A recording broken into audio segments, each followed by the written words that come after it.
Hey, Shelley, good to see you. Welcome. Lisa, always a pleasure. David, hello, good to see you. Welcome, Cliff. Ray Jamie, thank you for being here. Roberto, glad you're here. Jen, nice to see you again. Jody, welcome. I don't know what the M stands for, but M Barola, welcome. Kate, welcome. Francisco, welcome. As you're coming on, I'm Lyn Christian, the founder of Soul Salt. We're a coaching company here in Salt Lake City. One third of our work is surrounded around career reinvention or managing transitions. And so that's a specialty of ours. Wearing yellowed again today is both of us are synergistically put together. You'll see Soul Salt. That's actually Shannon D, who runs operations and client relations. So she's on the call with us. And Shannon, while we're waiting for people to come would you mind putting the worksheet in case somebody missed the worksheet? Yes, you bet. I'm going to wait until we get most of them joining because I don't know if they'll see it in the chat after, if they've joined after I've added it. But yes, I have it ready to go. Awesome. Very, very good. So Celeste, welcome. Kate, so glad you're with us today. It's good to see you here. Melinda, welcome, welcome. If you don't have the handout, it's not life or death. You are more than welcome to take notes on paper, the old-fashioned anagram way or analog way. And we will also be sending out the handouts and the recording to everybody that's here today or everybody that's signed up for today. So that is sort of an orientation of how we roll. It's really great to see your faces. And if possible, if you do have the ability to let us see your faces, that helps me, especially if I'm referring to a PowerPoint that I get to see. Somebody may be raising their hand, or Shannon's going to be on the lookout to see if somebody's raised their hand. So welcome, welcome. Again, Lyn Christian, founder of Soul Salt. A third of our clientele come in with career reinvention, or if it's not career reinvention, it's some kind of big transition that they're making in their life from one sort of identity to another. And I have done this so many times in my life that I'm actually writing a book about it. And there's research out of Harvard that we're going to lean into today, and other areas of expertise that I draw on when I go through this presentation. So, Asia, welcome. It's always great to see you. And because we have a lot of people on the call, we're going to jump right in and get going. The handout is now in chat if you would like that. If you don't have access to that, paper and pencil, pen and paper, digital notes, however you want to take them would probably be useful. And I'm going to transition over and share some slides right now because there is a method to our madness today. And hopefully you guys can see the screen. Can you see the screen? Looking good? Okay. Thanks, Daisy. Thanks, Shannon. Thanks, Lisa. Here we go. We're going to be moving through a messy middle. And the truth of it is that whenever you have something that's ending and you need a new beginning, even if you don't know what it is, you have to go through a phase called the messy middle. William Bridges has called this the transition zone or the neutral zone. So we're going to dive into some of William Bridges' research in a moment. Our agenda today, we're making the introductions. You kind of know who we are. We're going to talk about some things that might be happening where you are facing an ending, and that may be why you're here. We'll talk about that neutral zone and the messy middle and how we navigate that. We'll talk about the new beginning and what that could possibly look like. And when you leave, have 5 brand new mindsets that you can lean into and 5 new strategies that you can use while you're in this ambiguous zone of not knowing what is going to happen next. So I hope that's useful. If you have questions or comments, Shannon's going to be watching. You can put them in chat. She's going to let me know that they show up there. You can raise your hand, and we're just going to jump into it. So anybody has a question earlier or something they need to share. And Kate, you did your job. I can see there are some people on here. I'll bet you got the memo out. So good work. Good work. All right, here we go. This is William Bridges, and the transition model that we're going to talk about looks sort of like this. There is an ending, a letting go, a saying goodbye, and a loss of who you used to be. Then there's that neutral zone in the middle in the blue, where you are uncertain, uncomfortable. It's an exploratory zone, but it's very ambiguous. And some of you may already be there. And then there's a new beginning. What are the possibilities? Can you start out? Is there an early step? Are you still confused? So hopefully this transition model gives you a little peace of mind, knowing if you're feeling any of these things or all of them, that's normal when you're in transition. Normal. Doesn't mean it's comfortable. It's normal. So let's talk about the endings. And this is where I'm going to turn to you guys. A lot of you on this call are letting go of something in the process of saying goodbye or losing a part of your identity, maybe your working identity that you've had for a long time. So this is where I'm going to pause the share, and I'm going to ask if you don't mind, you can either come off of mute or go into chat and tell me, what is your ending? What is ending for you? Different kinds of endings. I'm happy to start. Please. So I have been working in financial call centers for 25 plus years. I have started on the phones as an agent and worked my way up to director of CX, which is, I have an entire organization that reports to me. And a couple months ago, I found out that they will be closing my portion of the business, and that come June 13th, I won't have a job. And it's been an existential crisis of like, do I keep trying to work my way up a corporate ladder when business ultimately is just business? Or do I take this time to say, hey, this is not what I thought I would be doing when I was a kid? And, is it time to find something that gives me a different level of meaning and purpose? Right, right. Thank you. That sounds like there's some pain involved in the ending and some clarity about, wait a minute, there is an opportunity in here somewhere for me to ask some vital questions that maybe I haven't asked before. Did I get that right, Kate? Okay. Thank you. Thank you for sharing that. How many of you on the call can relate to where Kate is? Yes, I thought so. Yeah. Yeah. Anybody else want to explain what the ending feels like to you? It's either happening or going to happen.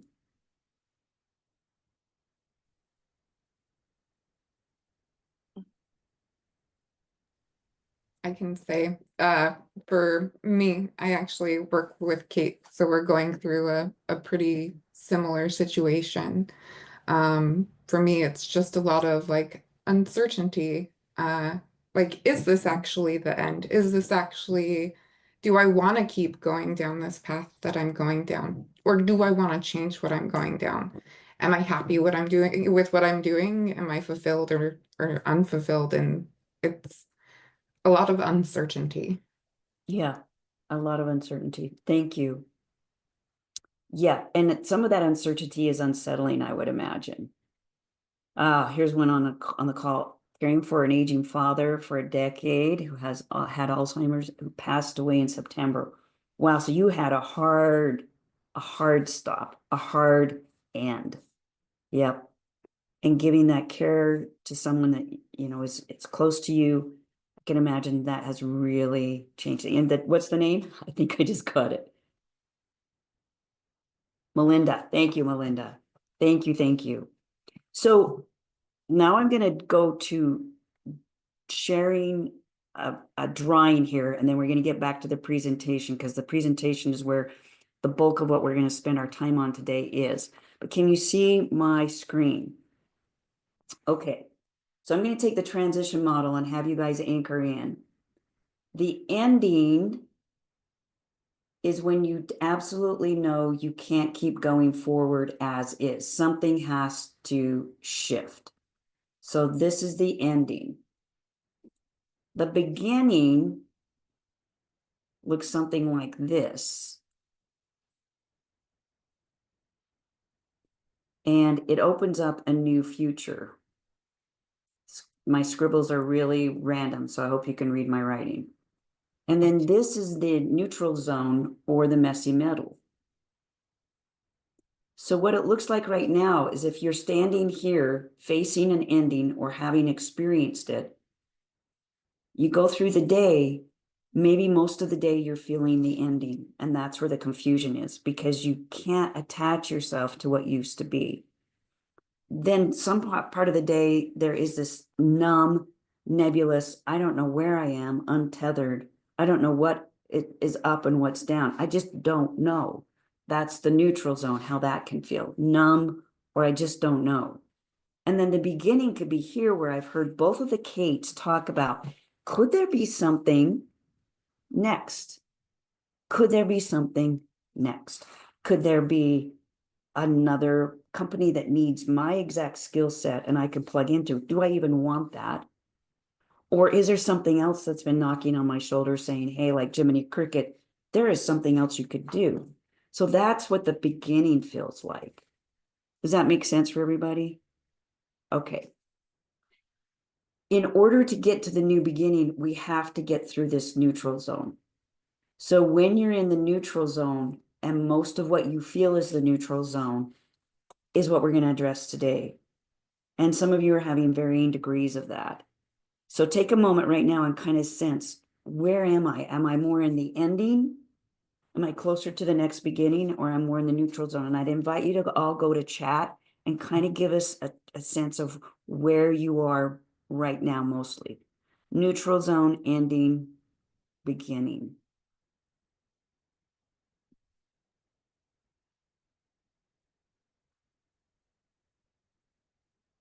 Let's see what comes up here. Neutral zone, beginning. Ah, overlapping the beginning. Good, Asia. Yeah, because you've been doing a lot of experimenting. Neutral zone. So far, the neutral zone is winning. There's a beginning for Shelley. Neutral. Wow. No wonder you guys are here today. Good.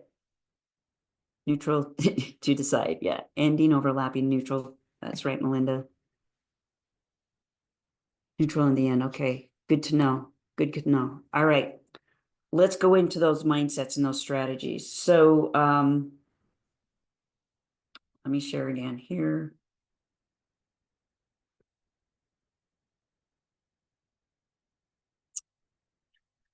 Give me just 1 second because I have to regain control of this.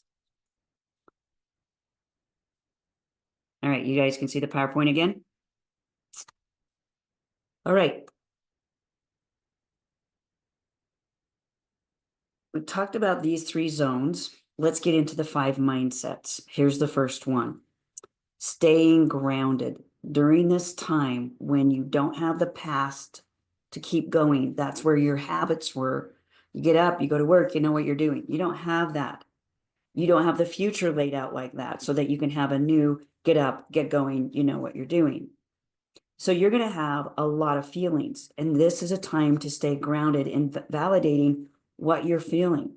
If you're lost, if you're confused, if you're uncertain, allow yourself some time to process. And one of the best things you can do, and I saw this exhibited in Denver. There's a person who lives across the street from where I stay when I'm in Denver. I work out of Denver sometimes.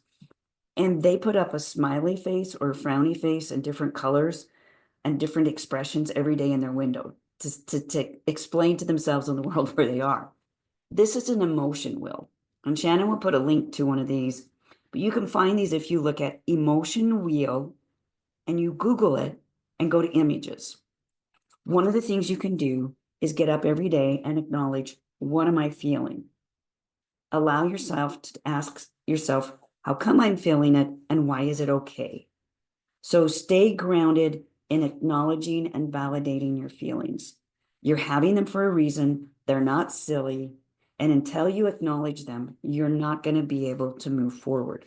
So you've got to stay grounded in what you are feeling. It's real for you. The next part in staying grounded is being focused on small steps.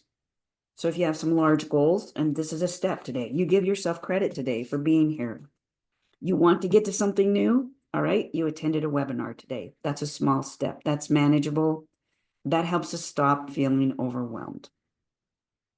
So you want to start breaking things down. Are there people you can talk to? Do you need resumes? Do you need another step in learning something new? Find a set of steps and keep taking small steps.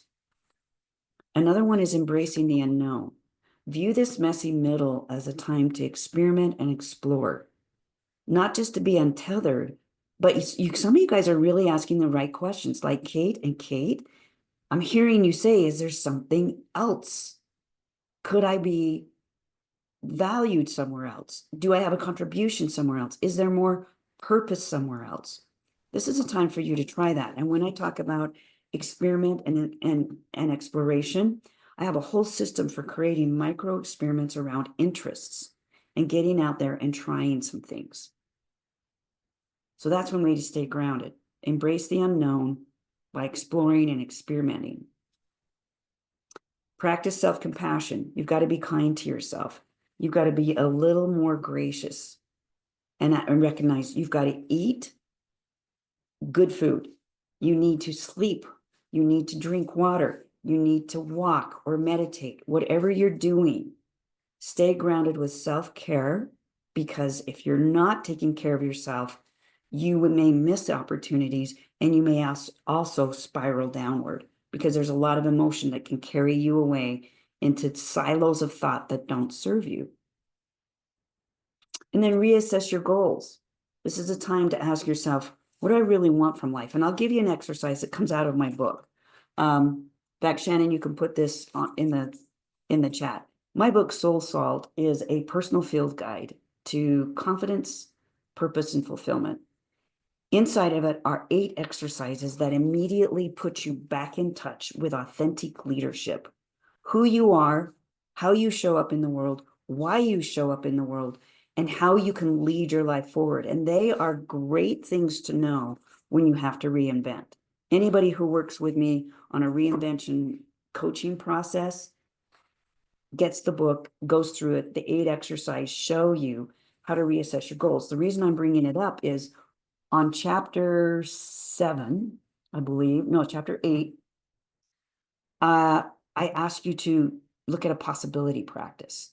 So one thing you could do today is start asking yourself, if time and money were no object, what are all the many varied unusual things that I want to have be possible for me?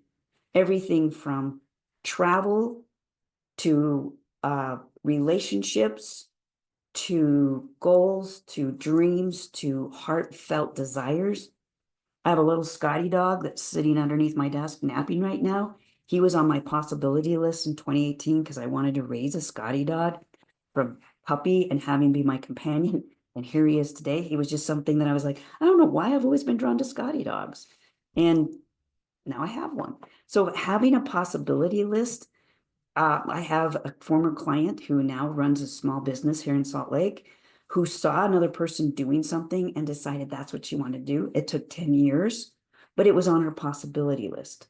So reassess your goals. Have you let yourself dream about all the many varied unusual things that you want to have be possible for you?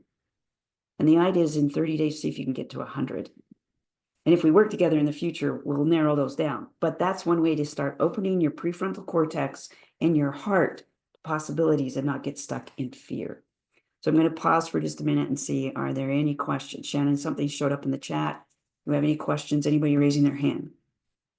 It was me putting the link to your book in there. Okay, there we go. All right, let's go to the strategies. If you rotate through these 5 things, you will make it through the messy middle. And most of you are in that neutral zone or messy middle. So this is an appropriate webinar for you to be on today. Number 1 thing you want to keep doing, consult with support. Reach out. Do you have a posse? Trusted friends, families, mentors, a coach, guidance and encouragement. The reason you need to do this often and check in with people is when we are in the messy middle, it's extremely easy for us to live in a silo and be self-referenced, be in our feelings and our thoughts and just ruminate in those and not see something from the outside perspective. So you've got to check in with people, and you can use this free webinar as part of your system. We're here every month. We do this free. There's a relative topic every month to career reinvention and career change. And so we can be part of that system. The next thing, you've got to take risks. You got to stick your neck out a little bit, be willing to try something new you've never tried before. This includes part of your authentic identity that you might find out in the Soul Salt book. Right now, we have people running experiments. There's a member on this call right now that I know is running a couple of experiments, micro experiments. So you got to stick your neck out and try something. So right now, write down one thing that feels risky that you're willing to go and do in the next 24 hours. Is it somebody you need to talk to? Is it a lead you need to follow? Is it a blog you need to read? Is it a YouTube you need to subscribe to? Is it something even riskier than that?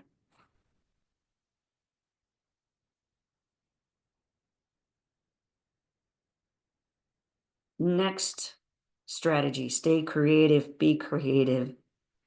This is kind of what happens when you see a jogger in the winter and they're jogging at a stoplight.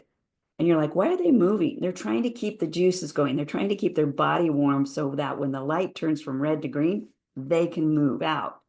You need to keep your creative juices going too. So if you crochet, do that. If you paint, do that. If you write, do that. If you have any kind of creative hobby, do that. If not, you might want to look up neurographics. You might want to look up, how can I be creative when I don't think I am? Use ChatGPT.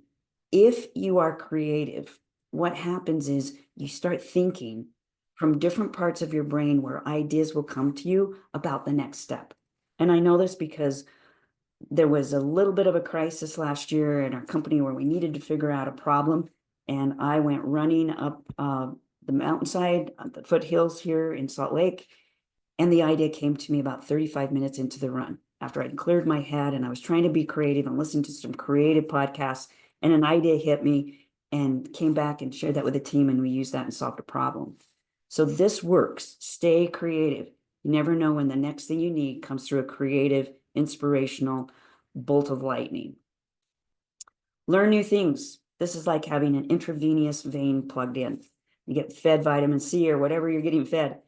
When you are learning, you'll be surprised how knowledge shows up. It could be a nonfiction book. It could be a podcast you're listening to.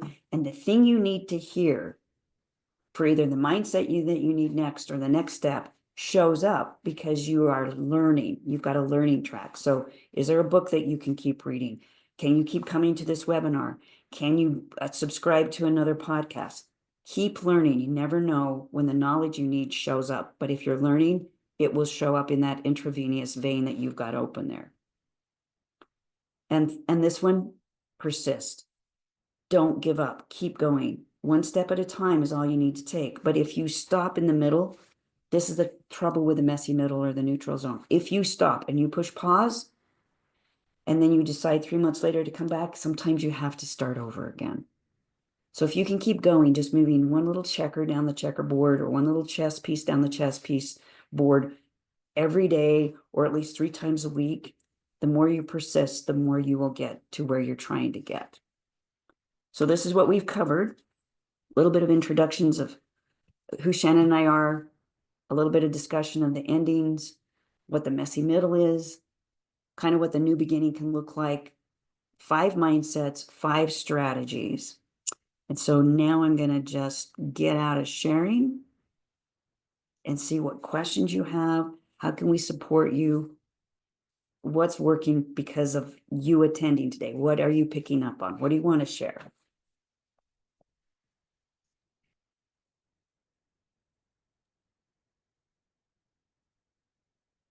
Something that I want to share, and I shared it in the chat, but I think it's a reminder for everyone, is that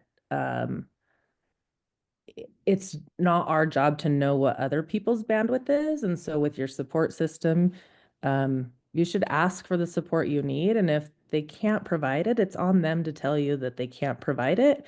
But if you don't ask for the support, it's really hard. I know I have people right now, they're like, I don't know what to do for you. And I'm like, right now, nothing. But when it comes time, I'll let you know. And I think sometimes we hesitate to ask for support because we don't want to make things harder for someone else. Okay, that's a great point. Yeah. So we don't get to, if we need help, we should voice that and not guess that the other person can or can't. Yeah.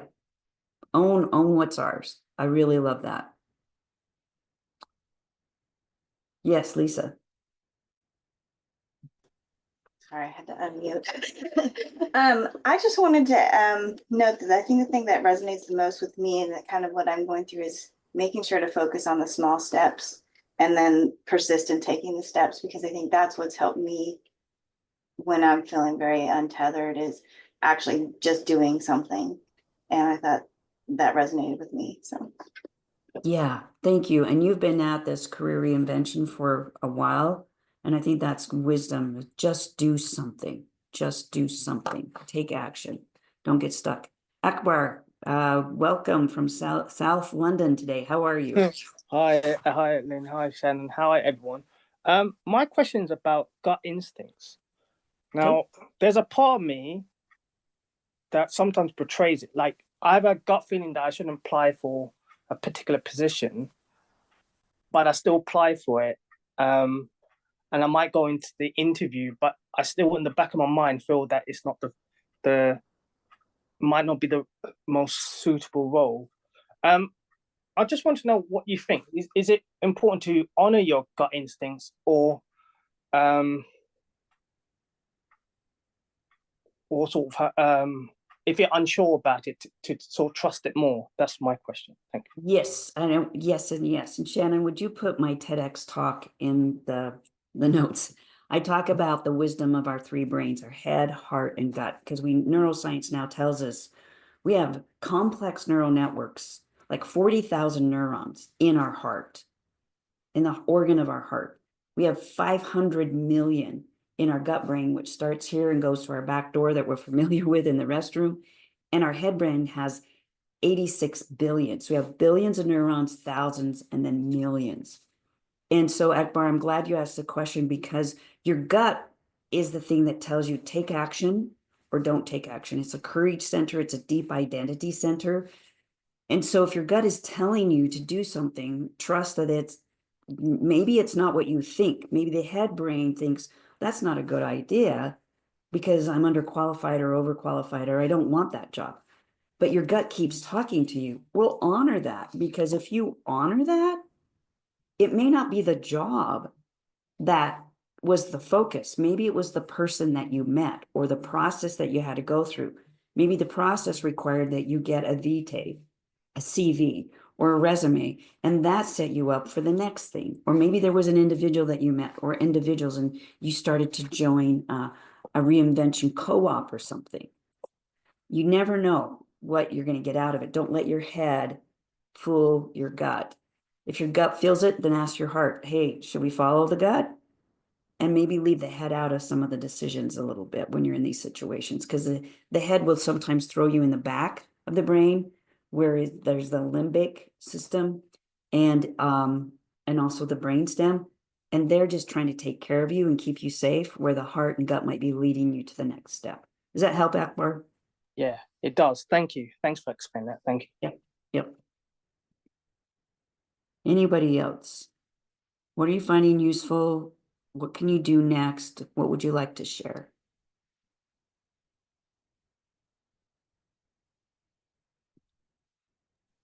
I know there are a lot. Go ahead. Yes, who was that? All right, it's Melinda. Melinda, go. I just had a question about like the uncertainty of like your gut telling you you want to do something. So, um, I'm with Kate, being in customer service, 30 years of my life doing the same role type year after year. And I'm at a position now, like, can I do something that I have a dear like love and passion to? And the uncertainty for me is that, being a single mom and being responsible for two teenagers plus two dogs that are very bougie, like that I need to ensure like they have some type of stability. And so sometimes like I wrote down like I just need to start a YouTube channel. That's all I really need to do. Like I just need to start it. Like there's no cost for me, but then the end cost can be like additional equipment, things like that.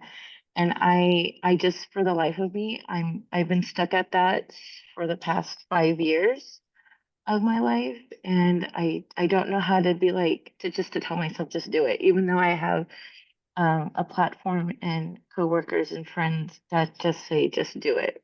Yeah. Well, that's a hard one. You could be stuck.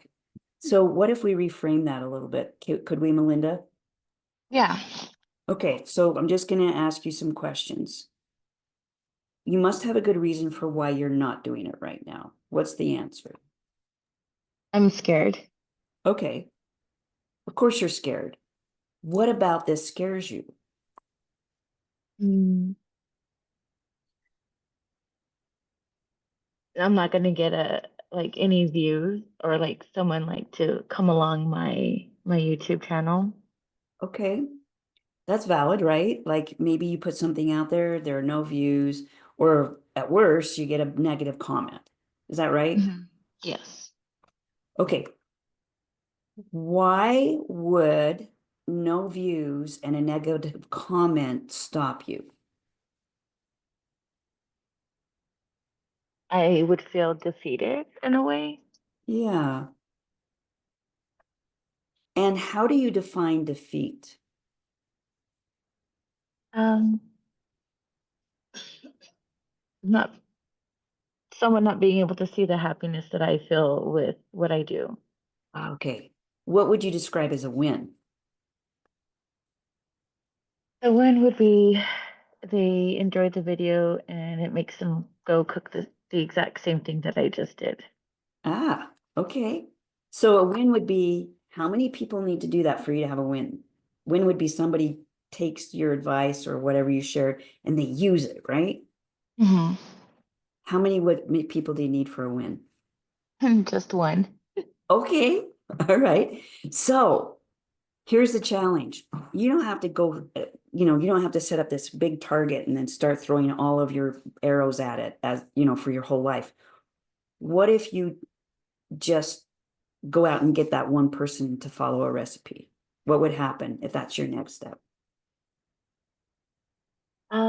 I would just continue to do what I'm doing, just creating the content. Have a schedule of doing something once a week and Okay. just go from there and see from now till my end date with work, which is in June, and just see how it goes.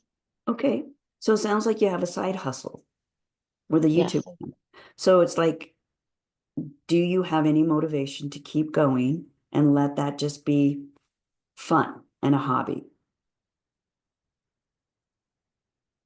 I do like the motivation, it's there, but I'm just stuck in a place where with other things of feeling the negativity of like the what ifs.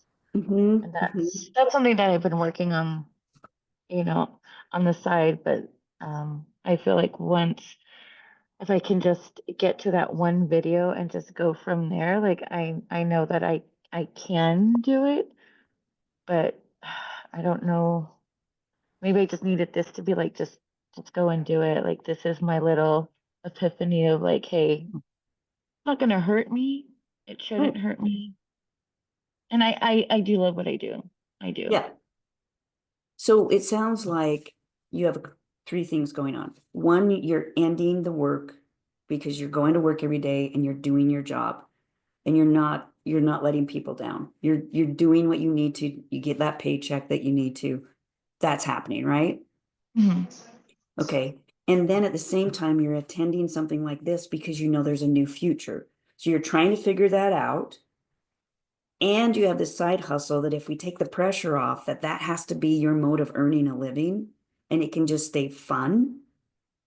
What happens then? Well, if it stays fun, I think that happiness is something that me and my kids need, like that constant, like, oh, this is pretty cool. Like, mom is not just doing what she's been dreaming of, but we're included. So I have my children that do the videos with me as well. Mhm. and just providing in a different way where I didn't think that it could be, because you can monetize off of YouTube and Right. everything. You can. So that's just something where I'm able to have a work-life balance where I'm doing what I love, but also being at home and being present for my teenagers. Yeah. So Melinda, I'm hearing something here. What do you feel like is your greatest core value? Like the thing that you're standing on right now that's stabilizing you the most? My kids. Okay, your kids and family, Mm. right? So it sounds like when you do this YouTube video, you are giving them an example. You are showing up, and even in the conflict of this tough situation you're in, you are building a roadmap and giving them an idea of how they can stay attuned to their character and attuned to their creativity, even during hard things. Yes. Is that motivation enough to get your butt in gear and go do that? Yes. Okay, take a stand. You are teaching your children something about grit and courage and character by doing this. And if that's all that happens, that's all that happens, right? Yes. Do you feel good about that? I do. Awesome. Okay, good. Thank you. You're welcome. What was the value of this little mini coaching session? I don't have the anxiety that I was feeling earlier. Yay!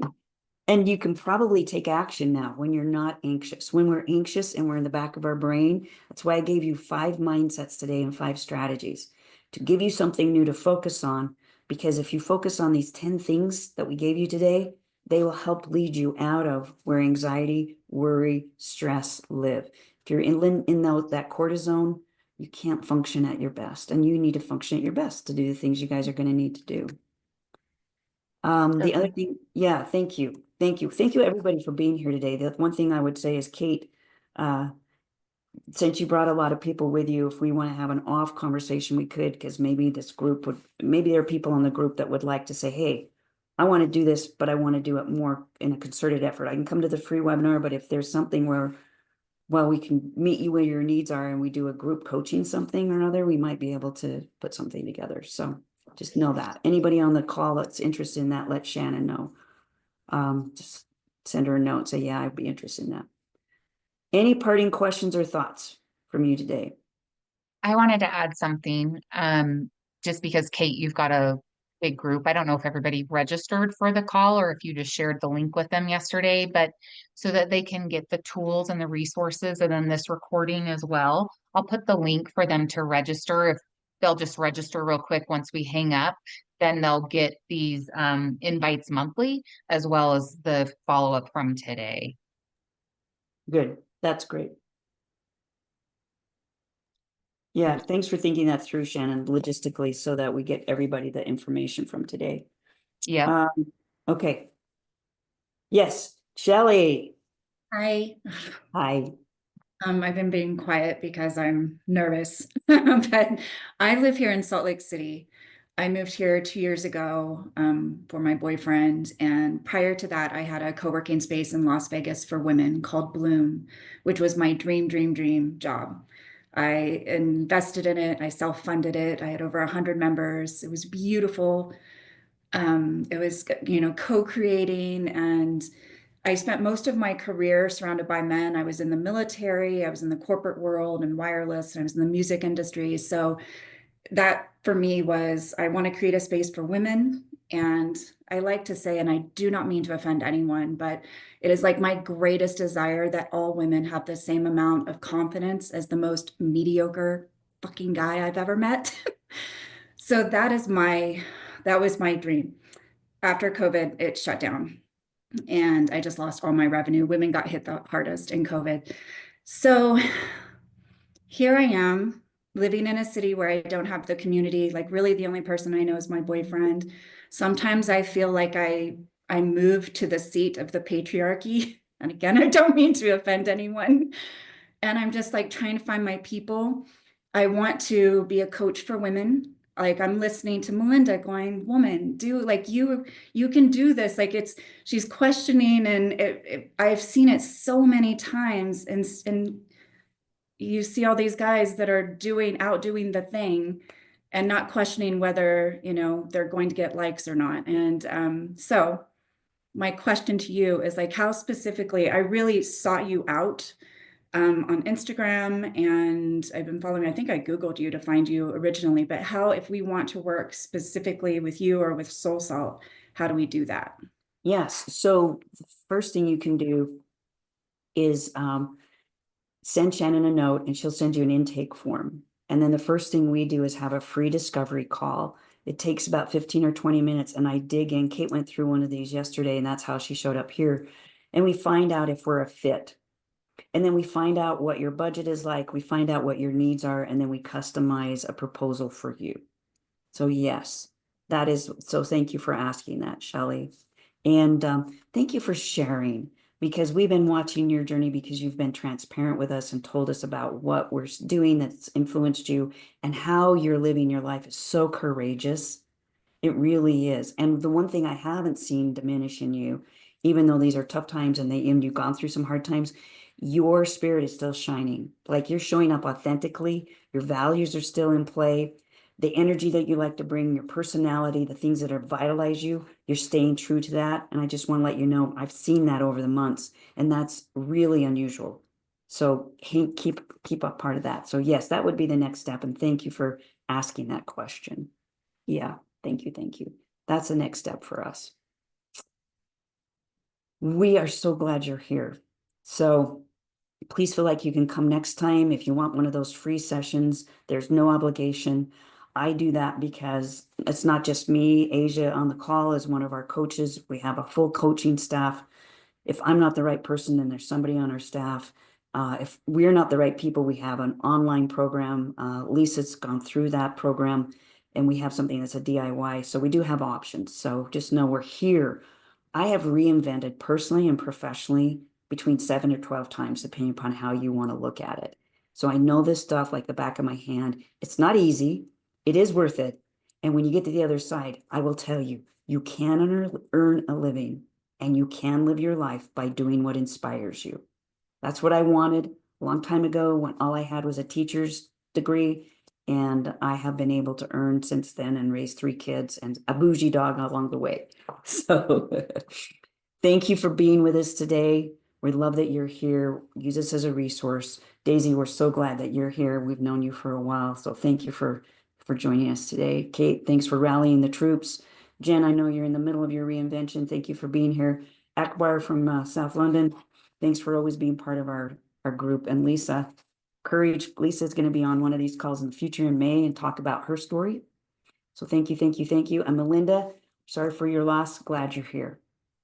All right, everybody, take care. And we'll be here again for you anytime in the future you need us. Talk to you soon.